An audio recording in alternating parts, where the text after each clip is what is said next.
Prelude to the War. As noted before, Ali's governors had been unable to enter Syria and Kufa because of the opposition of Uthman's governors to him. But Syria and Kufa were not the only centers of sedition. Trouble was brewing for Ali in Medina itself, threatening the security of the state. He was therefore compelled to defer action on the problems arising from sedition in distant provinces for some time. As noted before, when Ali was inducted into office as the Caliph of the Muslims, two the most powerful men in Medina, viz., Talha and Zubair, were the first to take the oath of loyalty to him. Both of them, like many others, had grown immensely rich during the reign of the three caliphs before Ali. They kept growing wealthier and wealthier, and now, with Ali's accession to the throne, they also wanted to become the governors of the rich provinces of Basra and Kufa. When they were taking the oath of allegiance to Ali, they were secretly hoping that as a quid pro quo, Ali would appoint them governors. But Ali selected other men as governors, and he did not offer them anything. This disappointed them. Though they were heartbroken, they did not mull over their frustration, and being pragmatic men, decided to act for themselves. Talha and Zubair worked out a plan to circumvent Ali. They called on him, and informed him that they were going to Makkah to perform Umrah, the lesser pilgrimage. As soon as the two grandees were in Makkah, they broke their pledge of loyalty to Ali. They declared that they had given their pledge with many mental reservations. At this time Aisha, the daughter of Abu Bakr, and one of the widows of the Prophet, was also in Makkah. She had performed the Hajj but did not return to Medina when she heard that Ali had become caliph, and she declared that she would seek vengeance for the murder of Uthman. Talha and Zubair called on Aisha at her home in Makkah. They briefed her on the events in Medina. What she heard from them strengthened her in her resolution to become the champion of Uthman. In Talha and Zubair she found enthusiastic supporters in her enterprise. This made up the triumvirate of Aisha, Talha and Zubair, arrayed in a confrontation with Ali, the successor of Muhammad Mustafa, and the lawful sovereign of the Muslims. The linchpin of this triumvirate was the hatred of Ali. A brief introduction of each of the triumvirs is given hereunder to enable the reader to understand the concatenation of the events that led to the Second Civil War in Islam. Talha bin Ubaydullah, Talha's father, Ubaydullah, and Abu Bakr's father, Abu Quhafa, were brothers. Talha's mother was the daughter of Hadrami, and his father, Ubaydullah, was her second husband. For a short time, she had also been the wife of Abu Sufyan, the father of Muawiyah, but he had divorced her. Talha was married to Kulthum, the daughter of Abu Bakr, and this made him Aisha's brother-in-law. When Abu Bakr appointed Umar his successor, Talha strongly protested, and drew his attention to the high-handedness of the Khalifa designate. Later, when Umar himself was dying, he had made Talha a member of his electoral committee. Talha broke his pledge of loyalty to Ali because the latter did not make him the governor of Basra. He had, probably, the same reason for his opposition, earlier, to Uthman, who also had not appointed him a governor. Baladuri, the Arab historian, says in his book, Ansab ul-Ashraf, Volume I, p. 113. Among the companions of the Messenger of God, there were few who castigated Uthman so viciously as Talha did. When Uthman's palace was besieged by the rebels, it was Talha who did not let his Uthman's slaves bring water in it. At night, he shot arrows at the palace, but Uthman knew about it. Tabari, the historian, says in his History, Volume 3, p. 411. Uthman often prayed, "O God, save me from the harm that Talha might do to me. He is the one who has inflamed the people against me, and he is the one who has caused my house to be besieged." Talha's hatred of Uthman must have been colossal. He could not condone his aberrations even after his death. He ordered Uthman's bier and his pallbearers to be stoned. Uthman could not even be buried in the cemetery of the Muslims, he had to be buried in the cemetery of the Jews. Zubair bin Awam. Zubair's mother was Safiya, the daughter of Abdul Muttalib bin Hashim. Thus his mother was the paternal aunt of Muhammad and Ali. Zubair also was married to one of the daughters of Abu Bakr, and this made him a brother-in-law of Aisha. Like Talha, he too protested to his father-in-law against the appointment of Umar as Khalifa. And when Umar was dying, he made Zubair also a member of his electoral committee. Ibn Sa'd says in his Tabqat that Zubair was also incredibly rich like Talha. Zubair shared Talha's lust for gold and the ambition for political power. He had hoped that Ali would treat him in the same manner as Uthman had treated his cousins, i.e., by making him a governor. After all, he was Ali's cousin. But Ali did not treat his cousin, Zubair, as Uthman had treated his cousins. When no doubt was left in Zubair's mind that Ali would not appoint him a governor, he broke his pledge of loyalty to him, and rose in rebellion against him. Zubair shared Talha's hatred of Uthman, and often urged the rebels to kill him. Ibn Qutayba, the Arab historian, says that a few days after Ali's accession to the throne, Talha and Zubair came to see him, and the following exchange took place between them. T&Z, do you know why we took the oath of loyalty to you? Ali, you took the oath of loyalty for the same reason as the other Muslims, to obey me. T&Z, no, we took the oath in the hope that you would reciprocate our gesture by giving us a share in the government. After all, it was with our support that you became the caliph. Ali, I may consult you in affairs of the government, but there is no such thing as a share for you in the government. Talha and Zubair were deeply mortified at Ali's refusal to share power with them, and following was their comment on the outcome of their meeting with him. Talha, in Medina, there were 3 members of the electoral committee. Out of them, one, Sa'd bin Abi Waqqas, withheld his pledge of loyalty from Ali, but Zubair and I gave him our pledge. Both of us made it possible for him to become Khalifa, but he has forgotten so soon what we did for him. Zubair, we drew up the list of the blunders of Uthman, and we censured him, all for the sake of Ali. During this tumult, Ali stayed in his home. Then, with our help he became Khalifa. But as soon as he became Khalifa, he forgot our services, and gave all the prize posts to other men. The purport of these remarks was brought to the attention of Ali. He called Abdullah ibn Abbas, and sought his advice in the matter. Ibn Qutayba writes in his book Kitab al-Imama wa Siyasa, that Abdullah ibn Abbas said, "It's my opinion that you should appoint Talha governor of Basra, and Zubair governor of Kufa. This will satisfy them and silence them." Ali paused to reflect on his cousin's advice, and then said, "No, I don't think I can agree with you on this point. I know both of them well. If I make them governors, then tyranny, oppression and exploitation will get reprieve in Basra and Kufa, and the cry of the oppressed will be smothered once again. If I were to appoint men like Talha and Zubair as governors, then I ought to suffer Muawiyah also to remain as governor of Syria." Ibn Qutayba further writes, Amr bin As, Talha and Zubair were the first to revile Uthman. They were the first to openly instigate the people to kill him. Talha and Zubair were the first to take the oath of loyalty to Ali, and both of them were the first to break their solemn pledge. Ever since Umar had appointed them members of his electoral committee, Talha and Zubair had nursed the ambition to become Khalifa. But Abdur Rahman bin Auf made Uthman Khalifa instead of any of them. A second opportunity to become Khalifa came immediately after the death of Uthman. But this time, they sensed that the Muslims did not want them. They realized that no matter what they did, the Muslims would not accept them. Everyone in Medina had seen with his own eyes their conduct toward Uthman during the siege of his palace. Talha and Zubair also noticed that it was not Ali who was jockeying to get to the top, but the Muslims who were jockeying to put him there. Ali's election as caliph was spontaneous, and whatever resistance there was to it, it was from himself. Talha and Zubair also knew that if they withheld their pledge of loyalty from him, they would make themselves too conspicuous. Not wishing this to happen, they took the oath of loyalty to Ali. Finding Caliphate beyond their reach, Talha and Zubair eyed Basra and Kufa as consolation prizes for themselves. They hoped that Ali would not ignore their status in the Ummah, and as members of Umar's electoral committee. They also assumed that Ali could not overlook their prestige and influence with the people of Basra and Kufa. But Ali was not impressed by their status and prestige, and did not give them Basra and Kufa. Talha and Zubair realized that Medina had proven to be a rather poor springboard for their ambitions. They, therefore, decided to go to Makkah, and try luck there. Ali made no attempt to stop them. Talha and Zubair left Medina with treason in their hearts.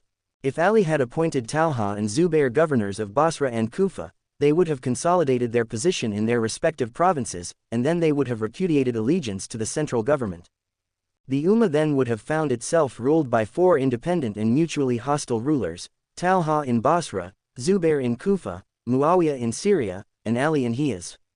At the outbreak of the inevitable civil war among them, the Islamic State would have dissolved into anarchy to become a government of the Arabian tribes once again, as it was in the times of ignorance. It was the vision and genius of Ali that saved the Dar ul-Islam from such a tragic fate. It is a well-known fact that governmental decisions and policies, in many cases, are shaped by the pressures of special interest groups. Talha and Zubair, and their supporters formed such a group. They applied pressure, but when it met resistance, they went to war. Aisha bint Abu Bakr. Aisha was the daughter of Abu Bakr, the first Khalifa of the Muslims.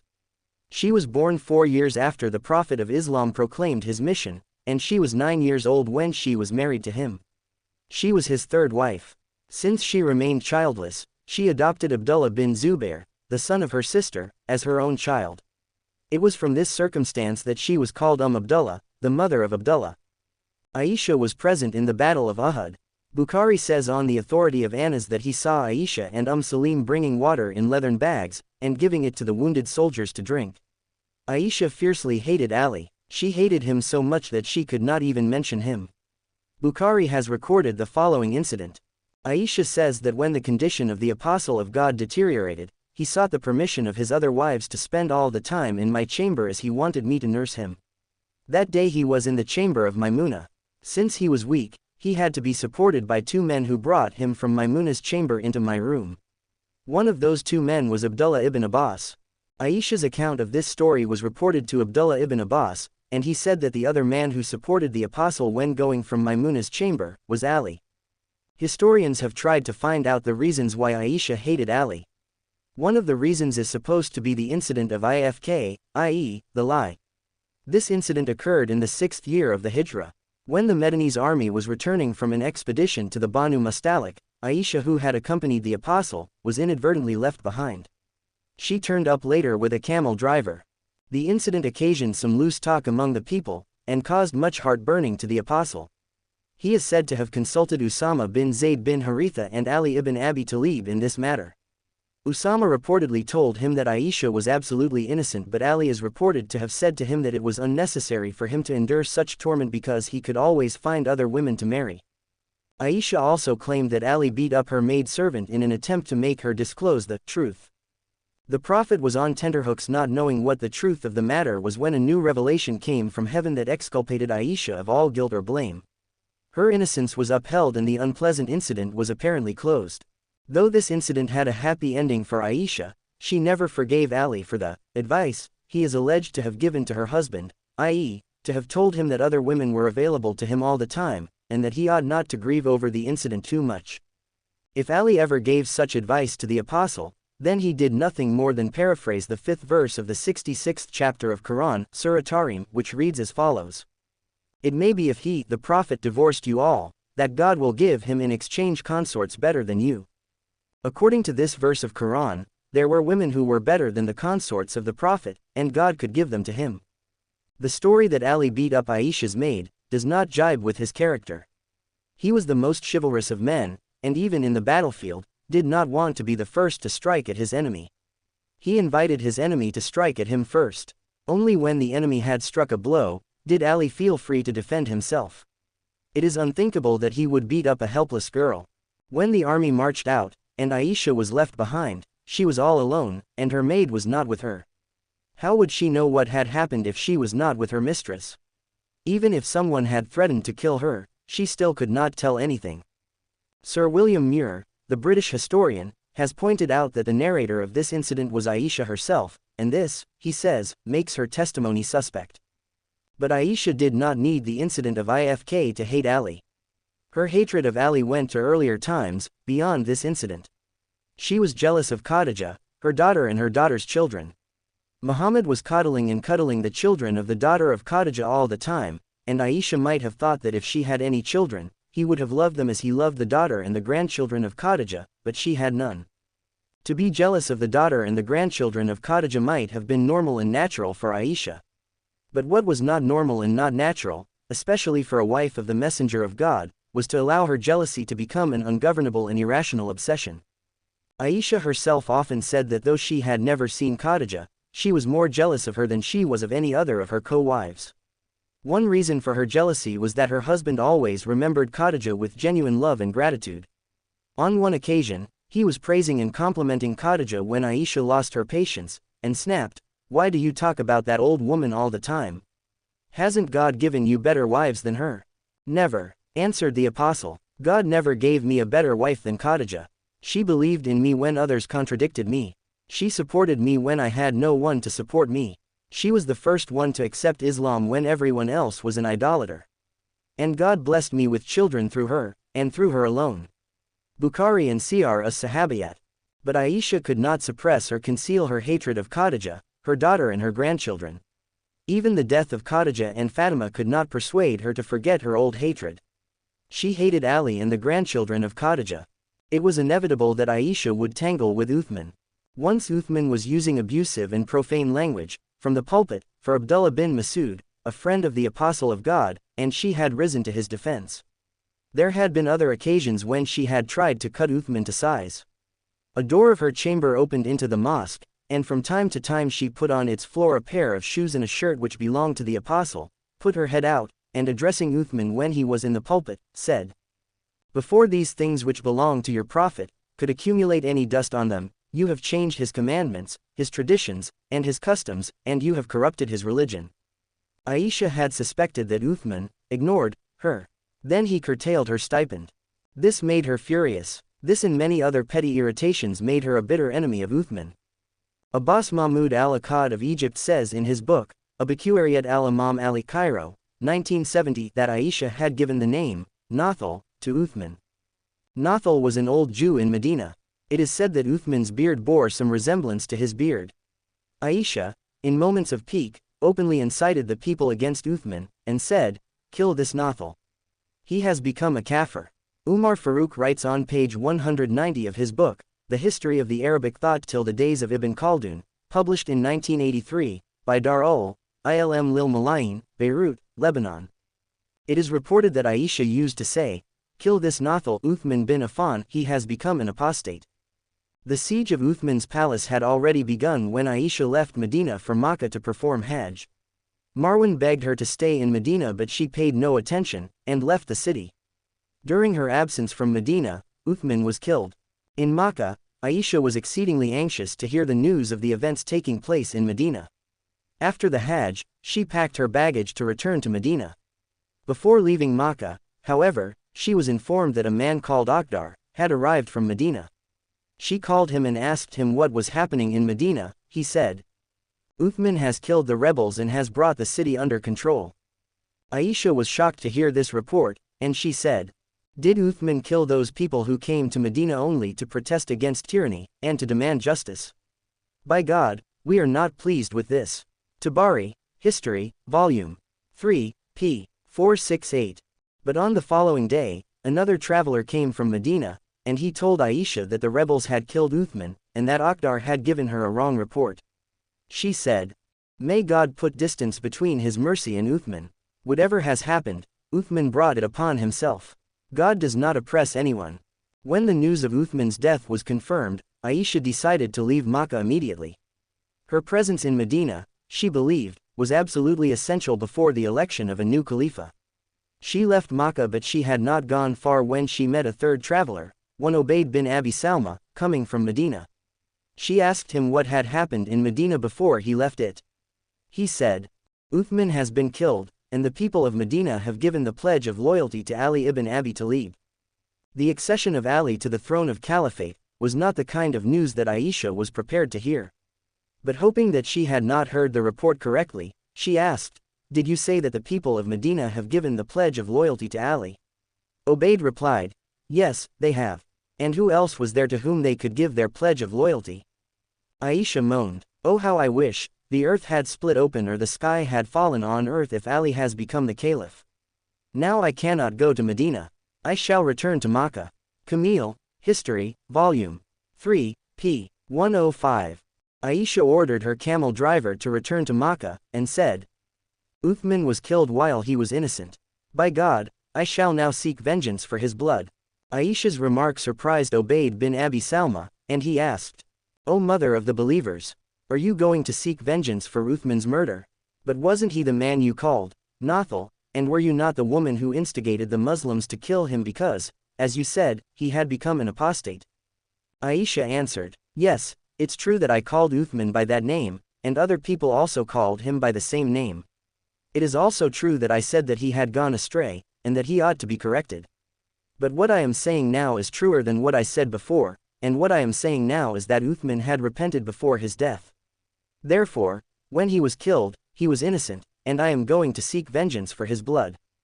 How did Aisha know that Uthman had repented? Until she left Medina, he had not repented. Even after she had performed Hajj, and was ready to return to Medina, he had not repented, or else she would not have expressed satisfaction at his murder. But when she heard the news that Ali had become caliph, she suddenly made the discovery that Uthman had repented, and was innocent. She declared that she was Uthman's champion, and that she would launch a campaign to get vengeance for his blood. Presently Marwan, who had left Medina at the accession of Ali to the throne, also arrived in Makkah. He called on Aisha, and gave her a graphic account of the murder of Uthman, which is said to have deeply moved her, and to have brought her to the edge of tears. Aisha launched a two-pronged campaign. She had to prove 1. Uthman's innocence, and 2. Ali's guilt. Travelers carried the news of Aisha's campaign to Medina. Talha and Zubair were thrilled to hear the news. They saw a glimmer of hope for themselves in her campaign. They wrote letters to her, gave her their blessings, admired her for her initiative and enterprise, encouraged her and urged her to step up her propaganda against Ali. Soon they themselves were to go to Makkah, to perform Umrah. Aisha, under the guidance of Marwan, began to rally support. The first man to respond to her call was Abdullah bin Amir al-Hadrami, Uthman's governor in Makkah. With him he also brought Sa'id bin Az, Walid bin Aqaba and other Umayyads who were in Makkah, into Aisha's camp. In the meantime, Talha and Zubair also arrived from Medina, and they formed an alliance with Aisha and Marwan, an alliance against Ali ibn Abi Talib. Now most of the behind-the-scenes sponsors of the assassination of Uthman were present in Makkah. Since there was unity of aims and identity of purpose among them all, the formation of alliance presented no difficulty. The ostensible aim of this alliance was to seek vengeance for the blood of Uthman, and the allies agreed that there was no better way of getting it than by capturing the caliphate itself. But behind the screen of the quest for vengeance, lurked the lust for power, and the fears of men, and the jealousy and implacable vindictiveness of a woman.